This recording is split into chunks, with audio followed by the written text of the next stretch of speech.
There's talk about potatoes. Those are summoning words. Them summoning words right there. Them talks about potatoes.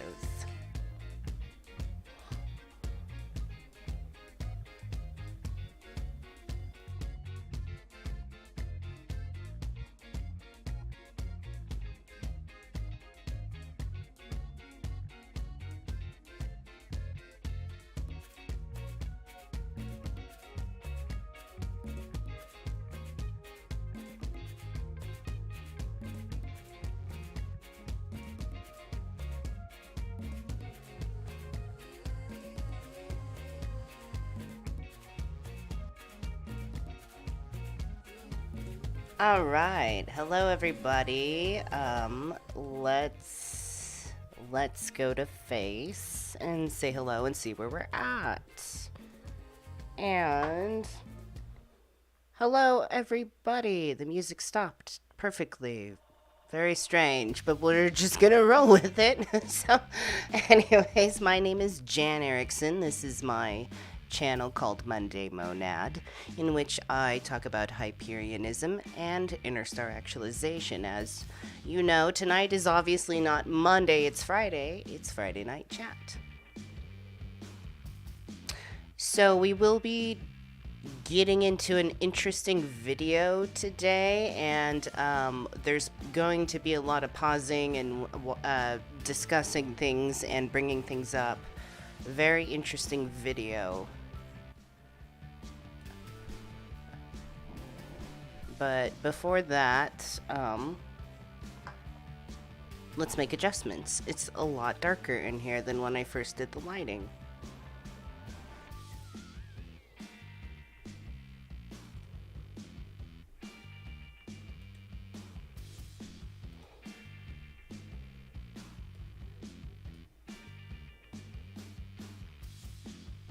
Maybe it's...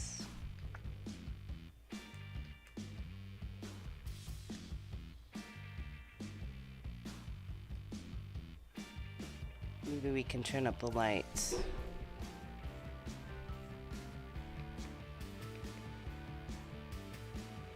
No, it just made us more red. That's weird.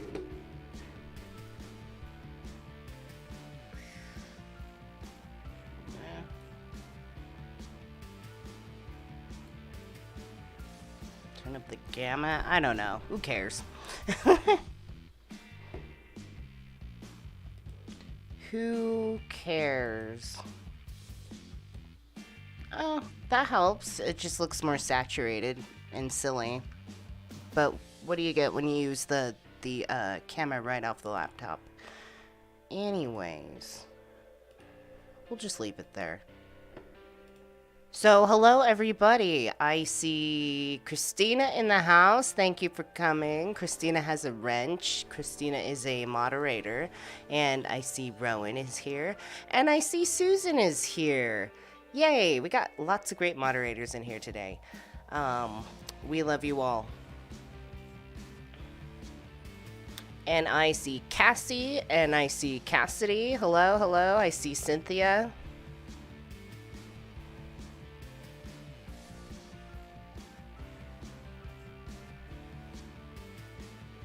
And I saw lots of talk about potatoes earlier, and that's what prompted me to just like jump on and get the thing rolling.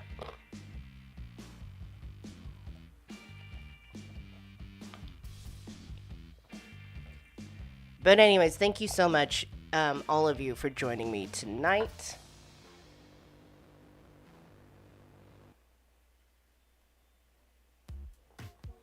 Oh, I like this one. Is the music too loud? Here, let me turn it down a bit. Or maybe it's for me on my end. There we go. So I see John, hello. Crystal Mason, hello.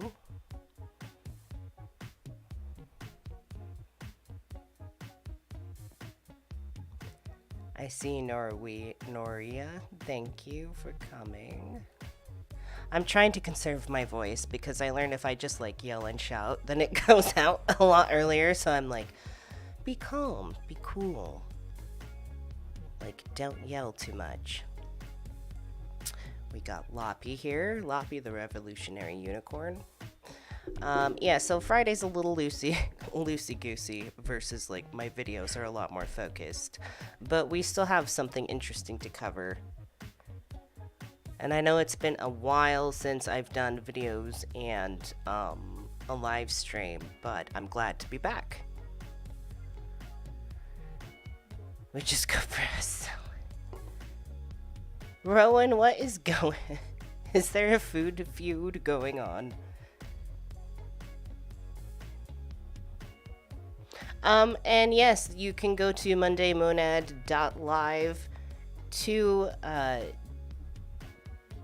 support the channel, donate, and things like that. Yes, thank you, Susan. I'm glad to be back.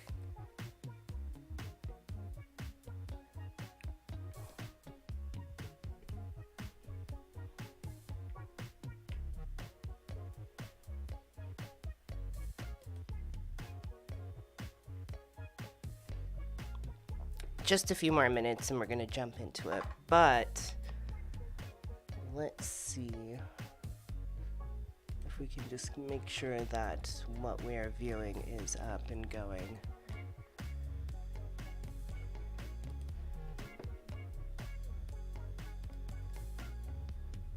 So this is a short, I mean, like, we're not going to exactly watch it from minute to minute. I think we're just going to skip around and get the gist. But there's so many interesting talking points from this. And so I guess there was a survey done of most modern philosophers identifying as atheists. And I'll just read this. In Europe, established religion has been in decline for a century. Even in the States, attendance is falling. Yet globally, religion remains a potent force, and predictions of its demise have not materialized. Have they not? Or have you just not seen what we've been releasing? Anyways, so amongst those who have abandoned established religion, new forms of spirituality such as mindfulness and yoga are on the rise. I wonder what mindfulness means exactly. So does religion in all its many forms provide a psychological support for humans that make it essential, without which there is only the void? It's so interesting because I believe, actually in my very last video that I posted on Monday Monad about destiny, I mentioned very briefly that when I gave up religion, there was sort of like a hole there. But I have found much from Hyperianism to sort of fill that up in a sense where it does have a mythological aesthetic to it, but under that aesthetic is a lot of reason and psychology and things that are reasonable.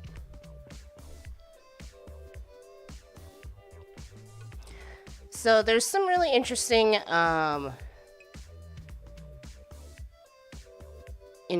people on here. The first one that obviously caught my eye is don't kill me for murdering his name, is Slavoj Žižek. Slavoj. I know it's like so hard, but anyways, really interesting person. I not like a super like into that, like I haven't looked up enough about precisely what he says about a lot of things, but you know, it's some of the things he has said about some things. This is such a like a broad thing to say. Like some of the stuff he says I like, okay, but I haven't looked like way deep into him to know like precisely what he stands for, to be like, yes, he's the best, or worse. The other people I haven't quite heard of. Kind of maybe have read some things here and there. But that's the thing, is like I'm not afraid to like check out what they want to say because I feel pretty confident that I'm gonna get the premise. So When I first discovered this, I started watching it, and then I stopped it, and I'm like, no, I should like do this on the live stream, carefully, of course, because we're not just gonna sit here and play it. Sorry, checking my phone. So I'll be, playing some bits, skipping around, just so we can get an idea of what everybody's thoughts are on this topic. And I think it's a very, like I said, interesting topic. Already, just by reading this tiny little paragraph, my mind kind of goes to different places. Like I said, as I mentioned in my previous video, which if you want to see, you can check it out, I did talk about this sort of God hole or religious hole or void. But it's interesting, the choice of wording, because in Hyperianism, when we use terms like void, it means something quite nice, actually. I don't know. So it's like, without which there is only the void, and it's like, well, yes, exactly. It's just, I think that right off the bat, my thoughts are I think people are just so uncomfortable with the idea of putting themselves in place of religion and sort of redesigning religion, making more personal religions, making it more recreational, and with more imbuing it with more psychological meaning that actually helps them in their journey of self-actualization. It's almost like you could set up your own spiritual journey for yourself, in a way, in a sense, with much more to add to that. But anyways, checking in with all of you.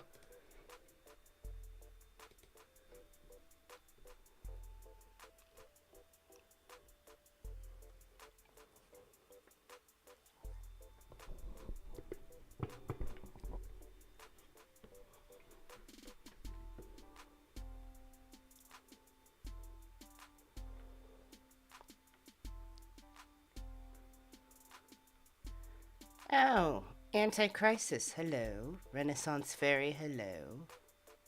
Cicero, hello.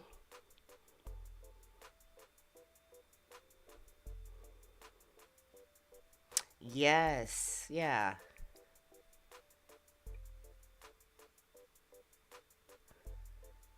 Yes, Rowan.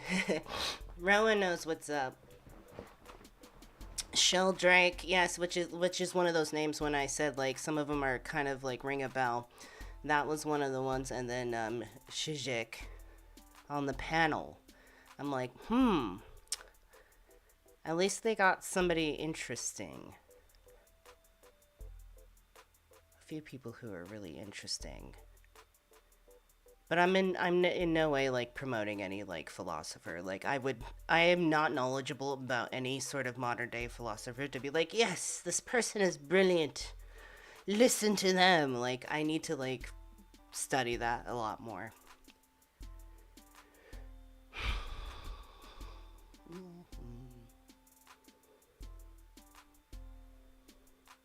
Susan says, yeah, I wish more atheists would find Hyperianism and realize that there is a metaphysical aspect that isn't the creator God, which they know is garbage. Yes. It's so funny because there's all this application of reasoning and then dissecting and interpreting of this idea of this external creator God, even by the other end, not just, as a philosopher and stuff, a lot of philosophers do. They'll try to keep applying reason to it, but then there's not as much work into the other end of it, trying to justify something more, I don't know,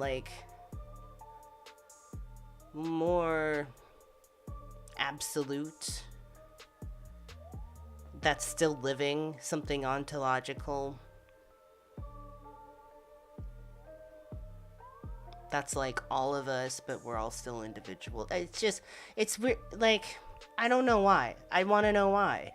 I want to know why there's so much elbow grease put into one end of that and not the other.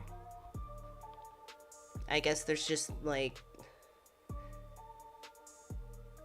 I don't know. I don't know. I don't know shit, said Socrates. Me either, said Jan. But this is going to help us think about some awesome thinky things. And I love to sit and think and wonder. And who knows, maybe this will turn into a two-parter. Maybe it'll sprout off like a list of... let me get a notepad going. Because I want to take notes. Okay, everybody, talk amongst yourselves. I really want to get a piece of paper and a writing utensil because I want to take notes. And I want to write down things, and I want to see if there's anything that we can talk about in the future, or just, put a bookmark in and save for later. But I'm really flustered because, I'm excited to watch this, and usually I do this stuff by myself and, try to figure stuff out because I'm like, oh, this is so advanced. There's so many, super smart people on the panel, and, I'm just, the everyday Monday monad. Ha! Get it? I'm just an average Monday monad. I know a thing or two. I don't know everything, but I know a lot. Or what I feel like is a lot more than I used to. So I'm excited to watch this, and I'm a little nervous because I'm not used to learning in front of people, I'm not super knowledgeable about every single term, and so somebody might use a word and I'll be like, oh, what's that word? I don't know what that word is. And we might be on a pathway where we're trying to figure out what a word means. And in philosophy, I learned that sometimes words mean lots of things you have to read in order to just understand what one word means. Does that make sense? Anyways, I need a writing utensil. Please talk amongst yourselves.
Okay, coming back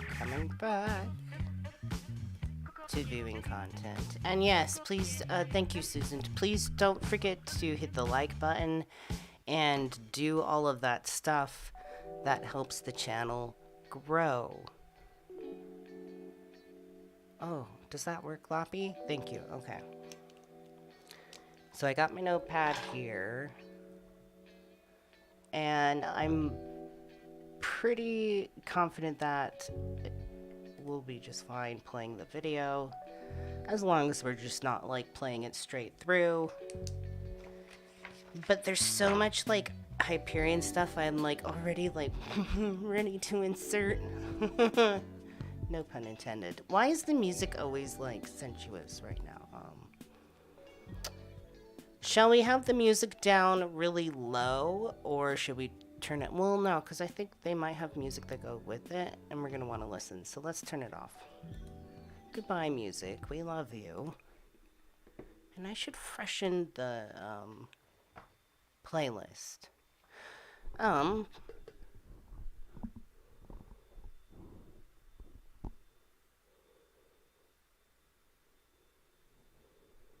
Okay, Loppy, I'm sorry. So I believe they have this nicely broken up in segments where we can just sort of observe individual people. Yeah, key moments. But everything all together is like 45 minutes, and we're not going to be watching every single second, but I think this should be just enough.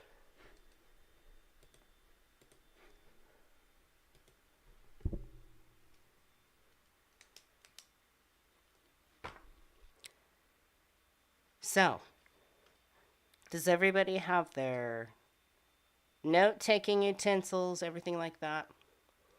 We got our drinks. I feel like it's so dark. Like when I set things up, it's so nice and light. And then and also my hair is getting like moppier and moppier. I am ready for a haircut, but I honestly, sincerely am at a loss for inspiration for hair. So I feel like this is another maybe phase in my life where it just grows and turns into this monster.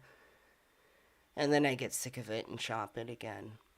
Thank you, Rowan. Yeah, thanks, Rowan. It needs floofing. I don't know. Like it's not long enough to really go to the side, but it's too long to really be up. So it's kind of everywhere. My hair's fluffy. My face is sunburnt. The lighting's wrong. I can't do this. Okay, yes, we can.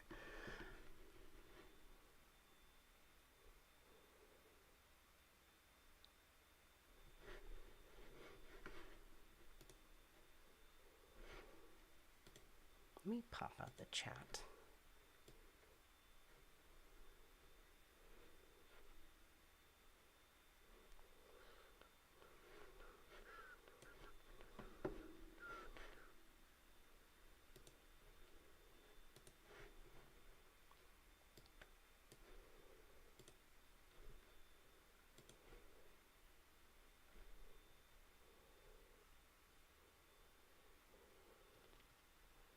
Hello, everyone. Welcome to Fantasy and the Void.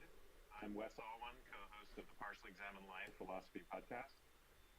In a survey of academic philosophers, 85% identified as atheists. In Europe, established religion has been in decline for a century. Even in the States, attendance is falling. Yet globally, religion remains a potent force, and predictions of its This is demise. like freezing. Hold on. Great. An ad. Thanks. Hello, everyone. Welcome to Fantasy and the Void. I'm Wes Alwan, co-host of the Partially Examined Life Philosophy podcast. In a survey of academic philosophers, 85% identified as atheists. In Europe, established religion has been in decline for a century. Even in the States, attendance is falling. Yet globally, religion remains a potent force, and predictions of its demise have not materialized. You know, that's so interesting. I feel like it's interesting we're in this juxtaposition where on the one hand, religious attendance and membership is genuinely dropping. I've been reading up in that within the Mormon Church, attendance is dropping. Yet there is still a component of all these religions, a component like a big portion of people that are very, very dedicated, and they're very vocal, and they're very much involved in shaping this reality, society, things like that. So that to me is interesting. Where's the chat? There we are. I don't want to just because if I just have the Streamlabs thing on, then I just stare at my face. But if I have the chat in front of it, then I feel like I'm actually talking to you. Um, if I was to say like my personal opinion, and I'm just gonna say this like, and I've said this before millions of times. You can still have personal opinions as a Hyperion. We're not all the freaking Borg. Um, in my personal opinion, I do feel like there's a lot of sort of benefit to religious practice. And other Hyperions talk about this too. This is also in Mark's book about sort of taking charge of like spell practices or some sort of spiritual practice, but knowing that at the base of it there's something very rational and psychological. But you can allow yourself, knowing the base of it, the logical base of things, or the rational base of the mythos, you can create your own aesthetic or what I would say like as your own personal religion. But for me, I grew up very religiously. As much as I hate to say it, my brain really is stamped, like almost at a permanent level, to think religiously. I, as a mind, won't be burdened by that for eternity, but as I operate this avatar, it is very imprinted with that way of thinking. So I almost have to mitigate the input and output of myself with the religious part, the parts of my brain that want to think religiously, and plug in or create something or put in something that has a rational base, but still is mythological that I can give away to, like within emotionally give away to. For example, obviously I'm not Mormon anymore. I don't believe in God. I don't believe in an external creator God. But if I was to just have a very desperate moment and like pray to something or just like maybe need some sort of higher power to speak to in my head because that's just where my brain wants to go to in times of desperation, I prayed to Abraxas, which is not an actual god. It's just a archetypal representation of the absolute, just everybody at once, the whole universe, everything. So that's what I go to. And it's not something that I expect to talk back to me or anything or give me a sign. But I do wait till I've calmed down and comfort myself and find the solution in things. So, 100%. I am so down for like personal religions and mythos as, it does help psychologically.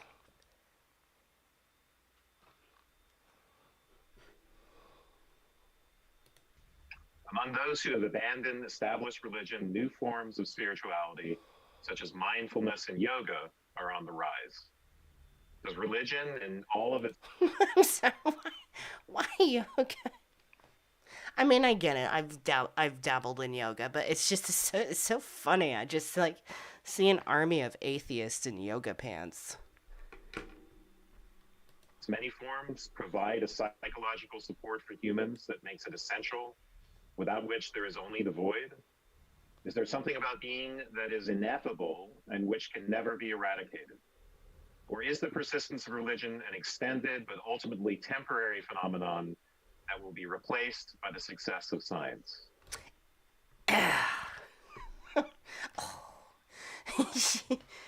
By science. What kind of science? What kind of science? I have many questions. Empirical science? That just sounds like depression to me. Just replacing religion with empirical science. Like, how?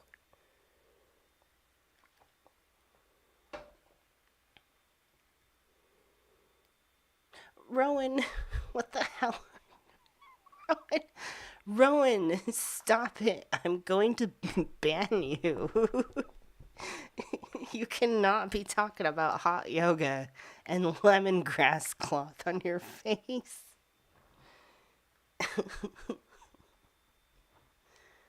All right. So, continuing on. Today, we are joined by Rupert Sheldrake, who is a scientist, author, and parapsychology researcher, best known for his 2012 book, The Science Delusion, and controversial viral TED Talk he gave, which was later banned by the organization. Slavoj Žižek is a Hegelian psychoanalyst and arguably the leading celebrity philosopher of our times. Well, at least we got. Socratic and fiercely polemical, Slavoj is currently serving as international director of the. At least we got a Hegelian in the house, sort of. I think he's mostly Hegelian in a political sense, but I don't know. I haven't looked into anything else he has to say, so we'll see. Humanities. And Jennifer Ratner Rosenhagen is professor of history at the University of Madison, Wisconsin, known for her work on Nietzsche and the transatlantic flow of intellectual movements. All right. Her I like books her include hair. American Nietzsche. I like that and look. The Ideas That Made America, which was first published in 2019. We'll start with a question for which each speaker has 3 minutes to present their thoughts before we move into the body of the debate. Dang. I didn't realize this was a debate. Wow. I don't know where the accent's coming from.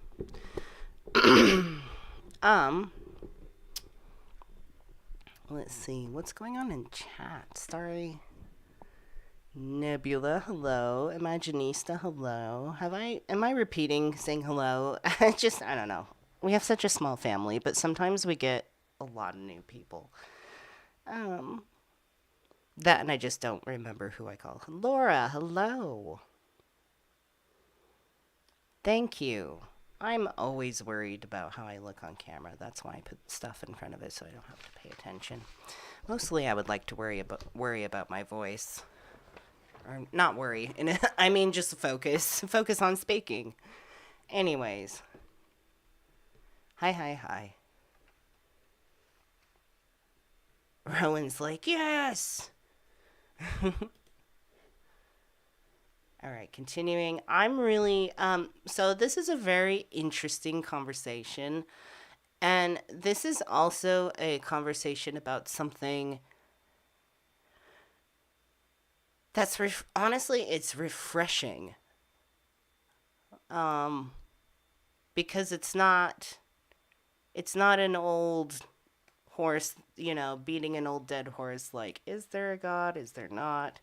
It's like taking a step back and just looking at religion almost more on like the absolute level, like how is it affecting humanity as a whole, not necessarily like what it means to an individual, which seems to be primarily the focus when discussing religion. Like, what does it do for the individual?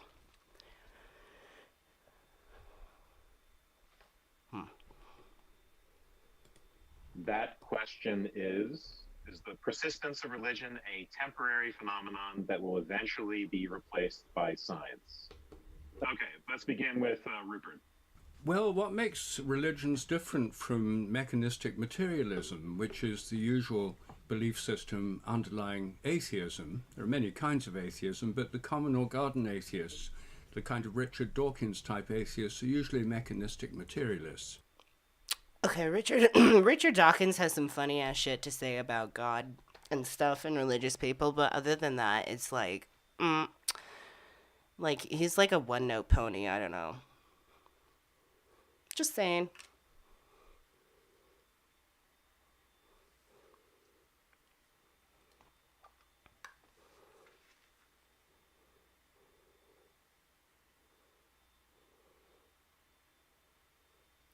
Laura Lafleur says, personally, I think religion will destroy the world if it continues. I mean, yes, that's like what you want to think at first glance, but this is sort of discussing like what religion could potentially evolve into. Like, can we evolve religion?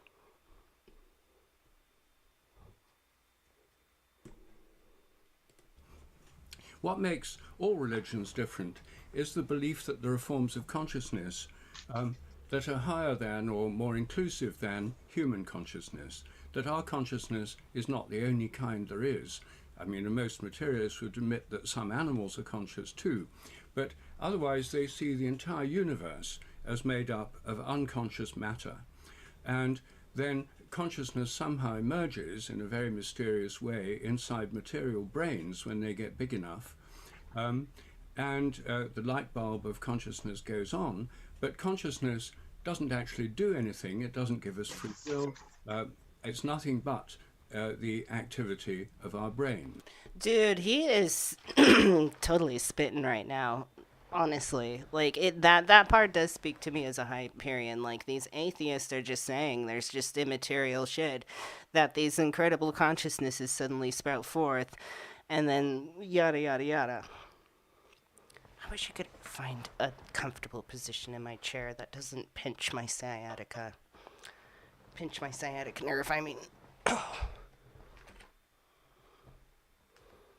I need a better chair. Please support at mondaymonad.live so I can have a better chair. Please. Okay, continuing. That's the standard mechanistic materialist view. And of course, when we die, then the brain decays and all consciousness comes to an end. That worldview leads to... What? We have to pay for this? There's a paywall? That's so lame. I know, totally cock-blocked. I want to see...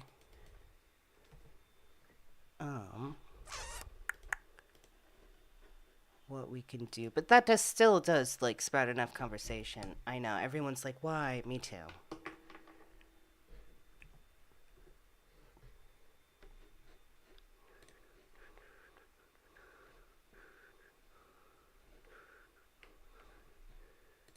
Maybe we can just sign up.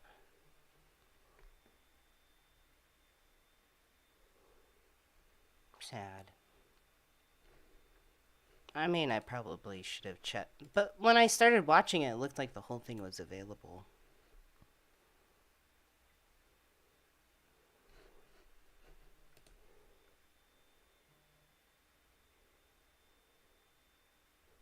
Sorry, my phone is like going off. My phone's blowing up. Thank you for the tip. I appreciate that. That is really tiny. I did not see the text on that. Whoever tipped, thank you so much. Christina. I know. Hold on. Let me sign up.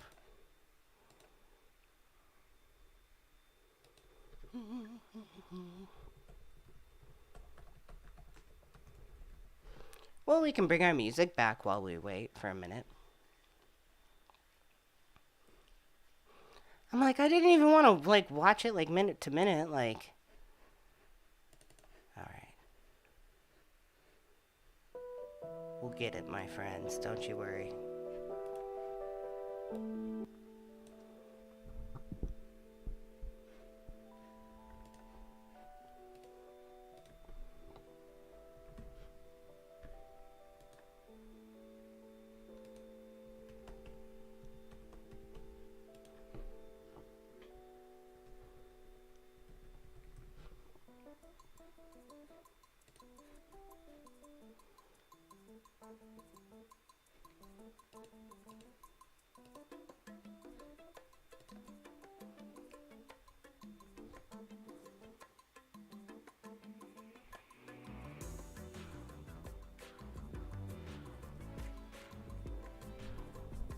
So, we're working on it.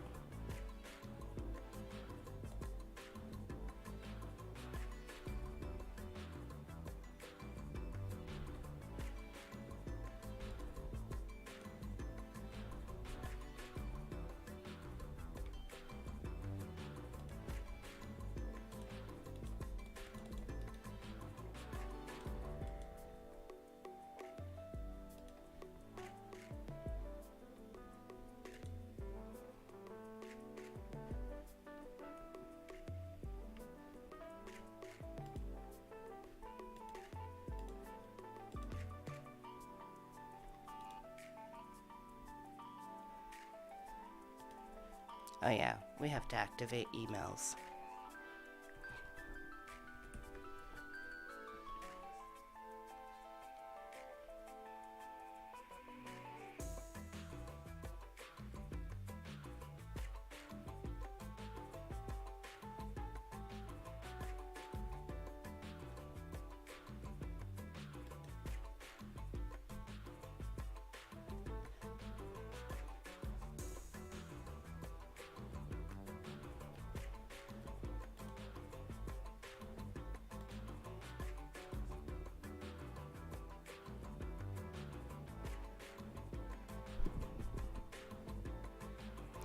For those of you who are just coming in, hi, sorry, we're just having a little technical issue, nothing crazy. We're just working on something right now. Um, but welcome, welcome. We are having Friday night chat.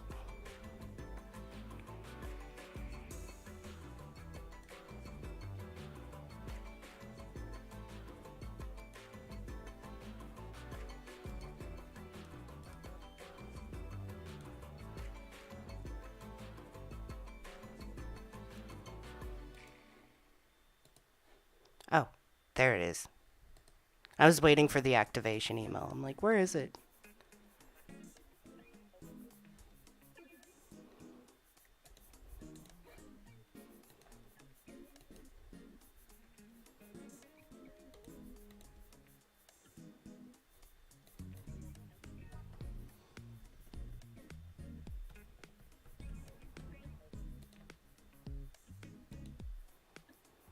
Okay, what?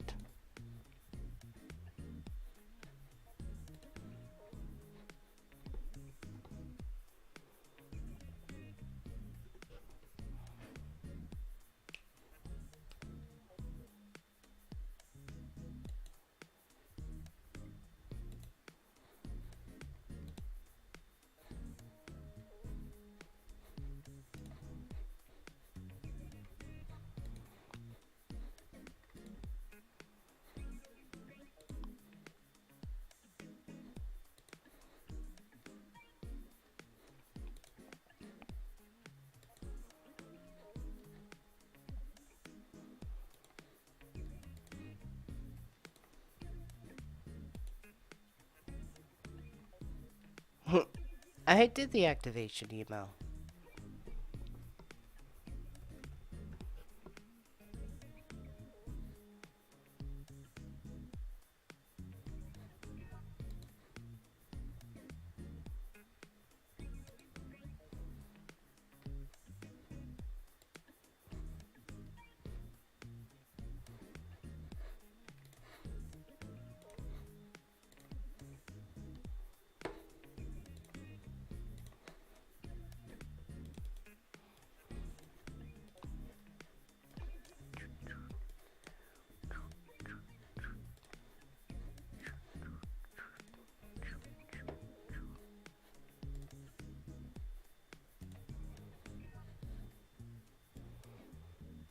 Oh, you stupid thing. Alright, hold on.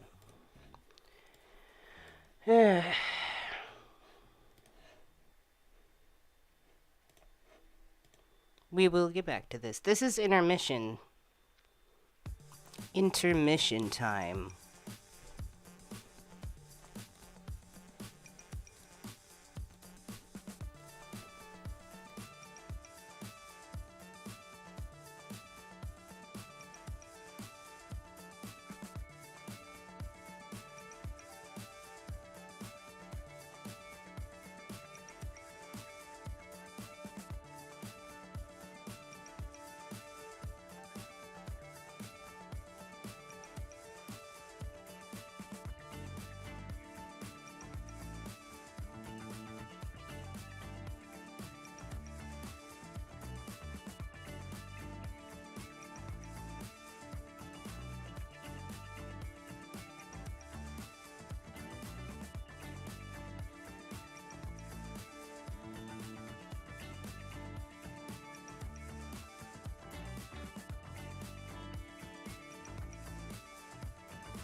Okay, I'm still working on it. We're stuck in a loophole.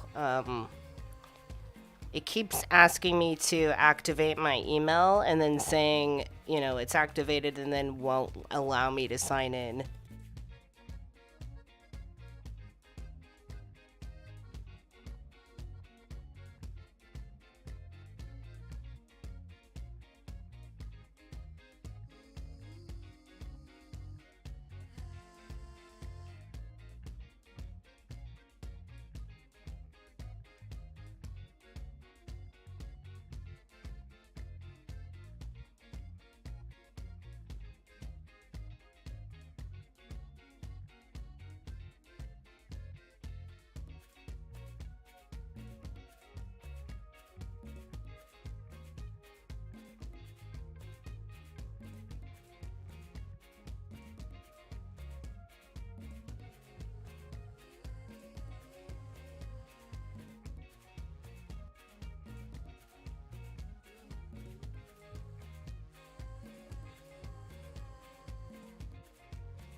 Okay, well, push. So, basically, in a nutshell, is it's locking me into a weird loop where it wants me to activate my email. I go on my email and I activate it, and then it sends me to the page like, okay, now sign in. So I click sign in, and it's like, you can't because you need to activate your email, but I already got the email, so I don't know. But pretty much, I think it just starts off a really good, interesting topic of where does religion fit into the future? And I think the idea, at least, I don't want to go to big face, it's so big. Big face. That's so distracting. That's fine.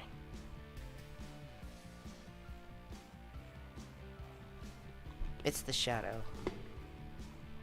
There we go.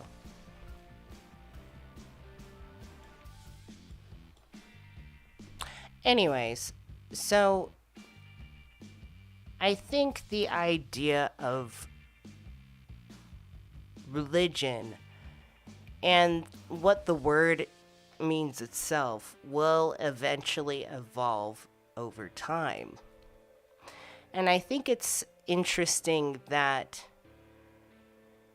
there's this misconception that there will be nothing that can replace religion and nothing like religion that will help or inspire humanity to do things.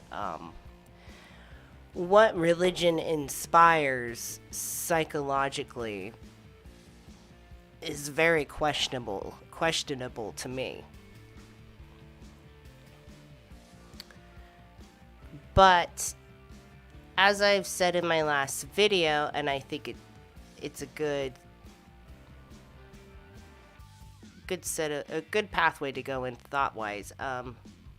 When you grow up religiously and you denounce religion and you throw it out in your life, as I mentioned before, using myself as an example, I mentioned that my brain is sort of stamped to think religiously, as much as I like it or not.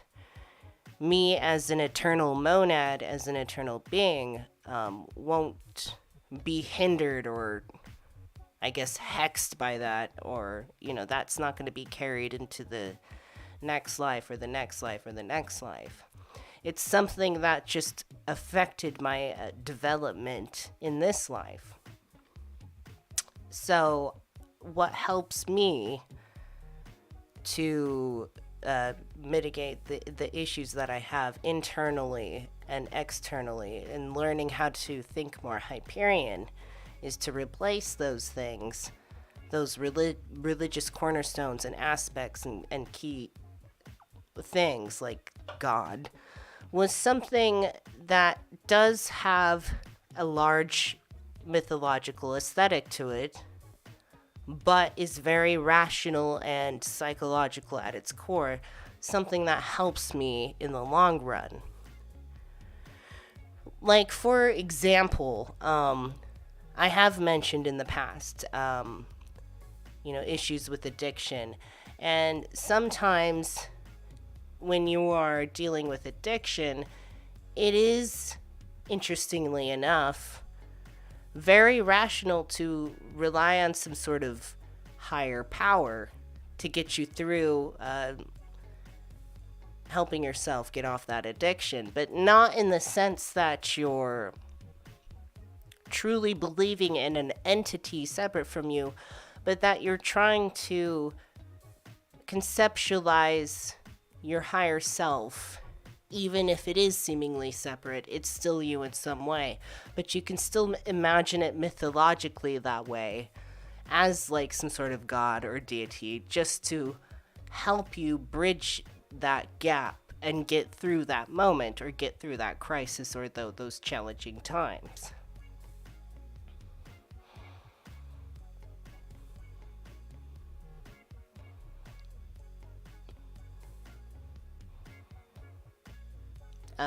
So do any of you, like, does anybody else who grew up religiously struggle with still sort of having the religious knee-jerk reactions to things?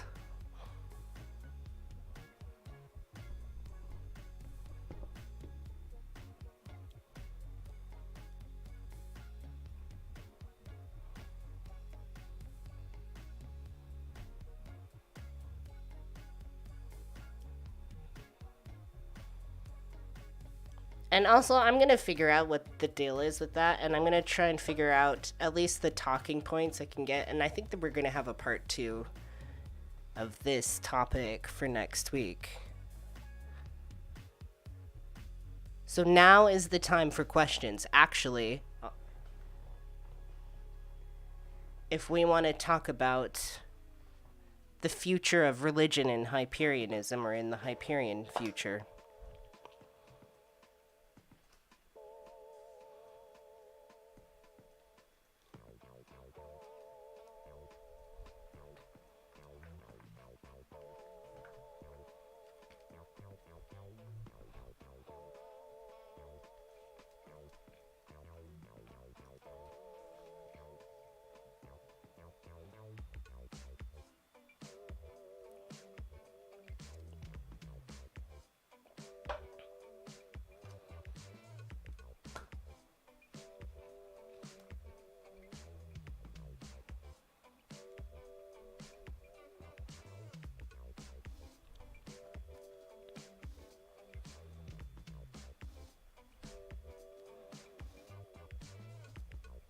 Oh yes, Cynthia says rituals are great for clarifying your intent and lighting a fire under yourself. That is very true. I think this does, I'll write that down, this does lead into like spiritual, like what are the point of spiritual practices, which is something we haven't touched base on in a while. Rational spiritual practices. But a rational religion, I mean, you can... Rational religion.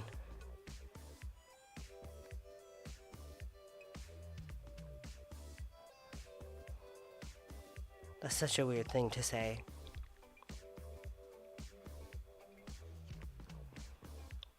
Rational religion, that is a fine art.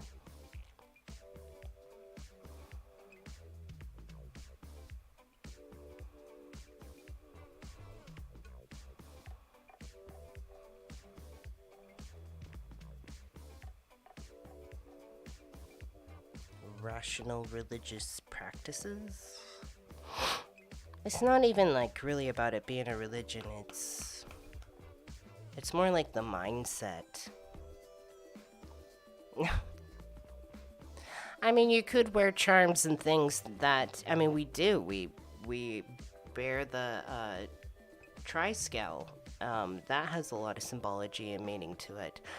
If we wore that as a charm around our neck, I mean, other people who don't know what it is could easily think that that's something very sinister.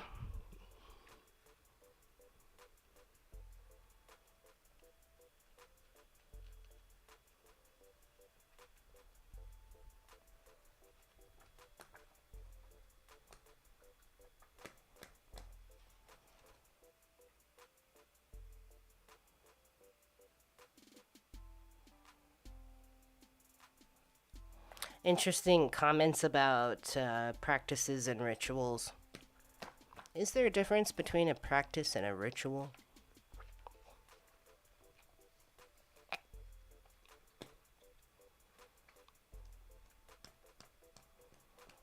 Very interesting. Cynthia is like, a dialectic is in order to make a religion more rational. Could we even call it a religion at that point? I think that's like where I'm going. Like, what is the future of religion in a rational world? Because there's still so much of humanity that's much of the feeling type, and I feel like as a feeling type, I feel like there's going to be, certain people that are in tune with the source and all of reality and what it really is and what they really are through a more mythos sort of way, mythological sort of way. Which doesn't necessarily have to be bad. It's just the way myth is commandeered and utilized as the main drive in humanity right now. It's that feeling type mythos perspective of things. Not at all rational.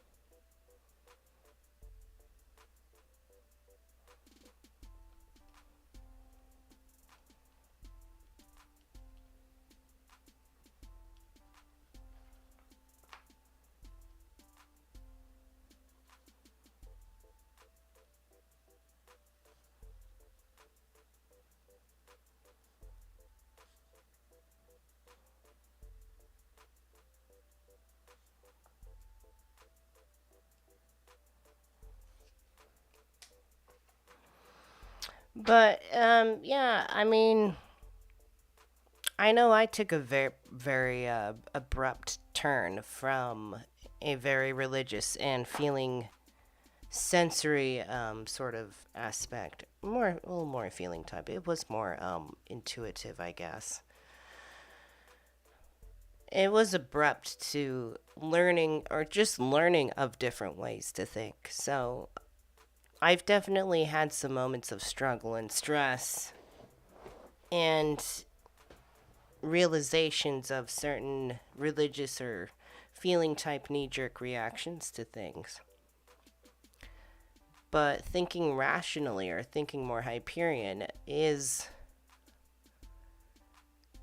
something that you have to work at as if it was a muscle. I mean, it's like exercising a muscle or flexing a muscle. At first, you're very weak at it and you don't know what you're doing. But if you just put in the daily practice and keep consistent at it, then eventually you're going to get better and better at it, and it's going to become easier. You're going to get terminology better. You're going to understand more abstract and difficult concepts better. So there's always hope coming from the more feeling type perspective. It's not technically a bad thing. I mean, I'm an ENFP and I'm damn proud of that. Anyways, I apologize for the cutting of the video. I am caught in some weird technical loop where I can't sign into the account that I just created, but I will do my homework, and I have some questions down here, and I want to continue this next week. And frankly, I'm just happy to be back because I haven't been live streaming or doing a video for a while. So I'm happy to be back and saying hello to everybody and getting back in the flow of things. So good hustle, everyone. Good hustle. That was a good practice. Good practice run.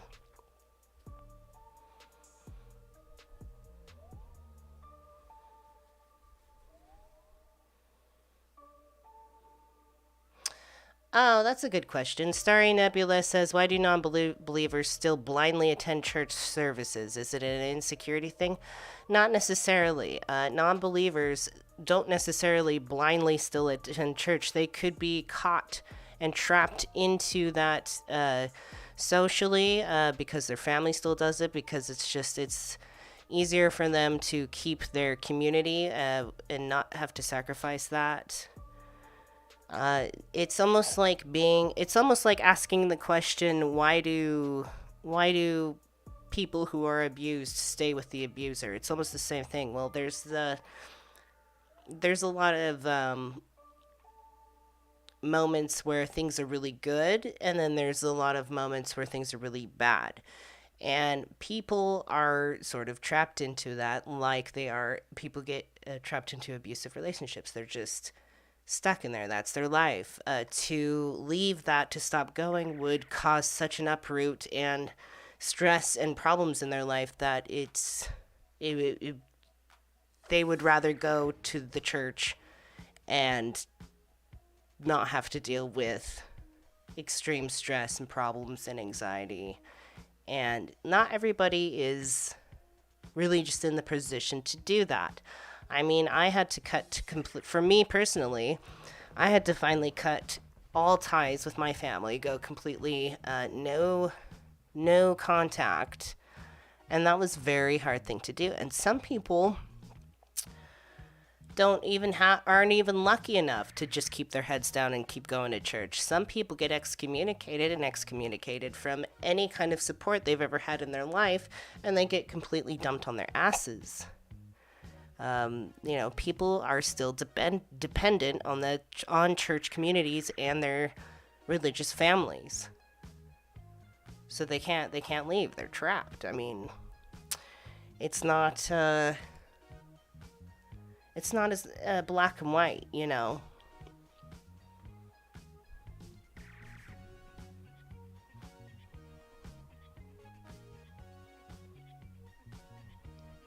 And I personally, I don't think anything less of people who are just trapped in those situations. In fact, I very much feel super empathetic for them.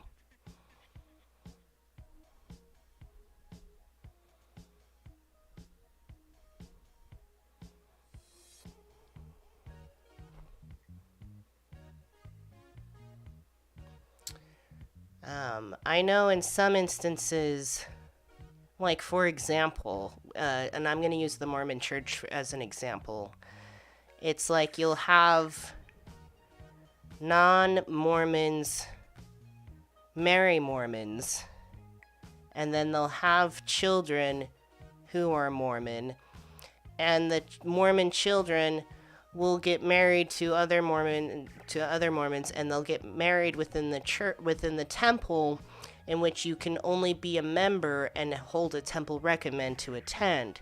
So the non-Mormon parent would get stuck or left out, not being able to observe one of the most happiest moments in their child's lives, or be a part of the family. Or in some cases, there are homosexual believing parents who have children but are unable to enter the temple and attend certain rituals and things and areas of the church, but their heterosexual children will be able to. but their homosexual parents can't because they're homosexuals, even though they are very much for the church. The church breaks up families that way too. So it's not always like black and white like that. Like,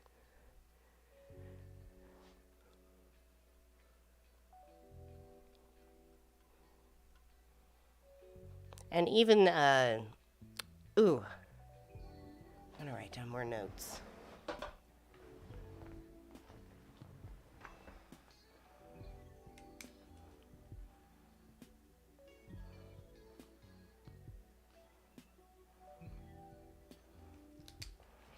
I don't know, because I was bred to be such a feeling type. Even just leaving the church for me was like a big ceremonious deal because I literally had to write in a letter and request my membership, and my church records to be terminated, which also like terminated and broke any sort of blessing, baptism, or whatever voodoo they put on me. Like any of them. Anytimes I've been blessed for being sick, to get better, any prayers, anything I've done in the temple, like just everything just poof, like they just unwaved the wand. So it was really symbolical, and they even wanted me to talk to a local bishop as like an exit interview, and I told them no, I'm not doing that. Some people who are leaving the Mormon church get suckered into that final interview, that exit interview, and that's where they get talked back into going in there. You don't actually have to do that. And even going through all of that, even when you do get your records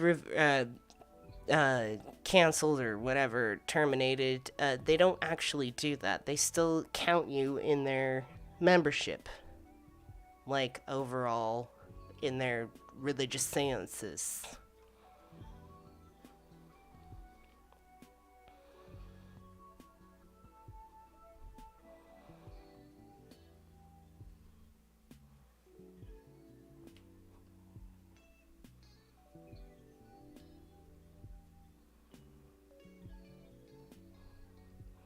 But yeah, no, I mean, I still to this day struggle here and there psychologically when things get so tough. And recently, some things have gotten really tough. Yeah, I've been in such disparity where, like, the first reaction is like, I need to pray, pray, pray. And at first, I used to beat myself up for that. Like, no, praying stupid. Stupid Jan for wanting to pray. Why would you pray? What are you going to pray to? But I started to be nice to myself instead. And was like, okay, well, obviously nothing's going to help you but yourself, but perhaps praying will just ease the tension a bit, and then we can like figure out a solution. So it's like, all right, who should we pray to? Well, we'll pray to whoever we want. And so that's when I came up with Abraxas. I pray to Abraxas, or some form of the absolute, the all.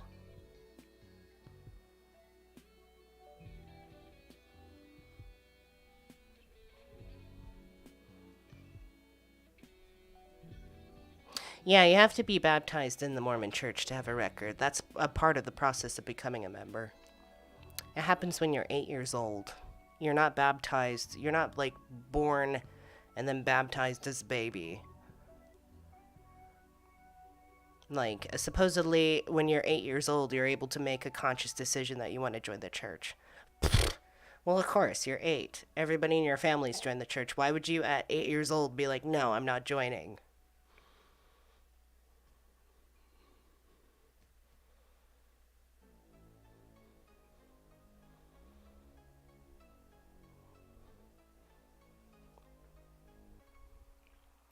But yeah, no, I still pray in a sense, but it's my own practice, and there's a deeper rational psychological meaning to it. It's not seeking a separate entity to come in and help me with my problems or whatever. It's seeking my inner like voice of wisdom and just trying to call out to that, and then giving it time to sort of just schmooze out and, for solutions to come to me, or, a way out of whatever distress I'm in.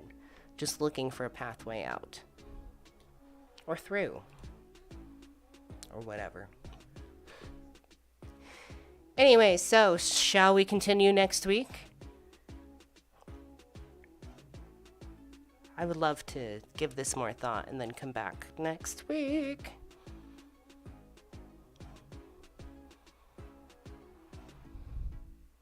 With better lighting and maybe a haircut.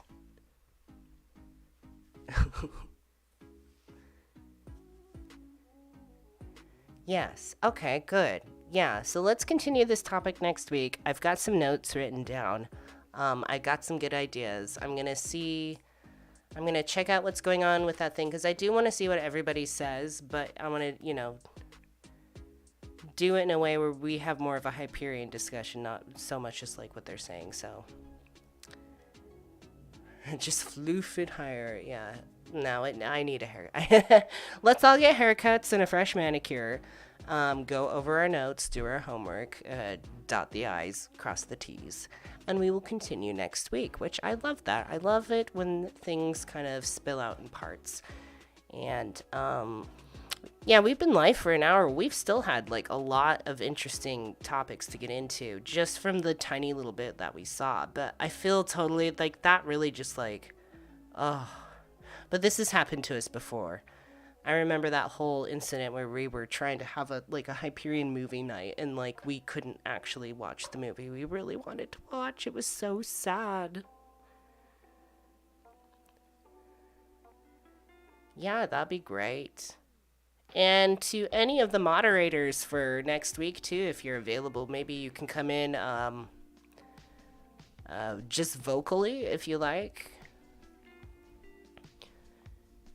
Do some voice action and join in, or we can go over Zoom. But next week is open. It's open, baby. Let's have a good discussion about the future of religion in a rational world. I love it. Join us next week. That is our topic, the future of religion in a rational world. Can religion be rational? Can it? Can it be rational? Can religion be rational if we evolve it, baby?